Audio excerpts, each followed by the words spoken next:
The Mandate 2025 Midterm Election Update. Mga naimprentang balota para sa eleksyon nasa 76% na. Brigada Jigo Custodio, ibrigada mo! Brigada Live Report. Umabot na sa 76% ang naimprentang mga balota na gagamitin para sa 2025 midterm election sa Mayo. Katumbas ito na mahigit 53 milyon na mga balota na naimprenta hanggang kaninang alas 7 ng umaga.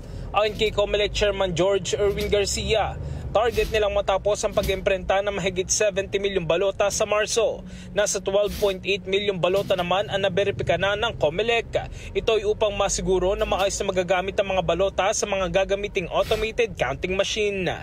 In the heart of changing lives, ito sa Brigada Jigo Custodio ng 15.1 Brigada News of Manila, the Music News Authority.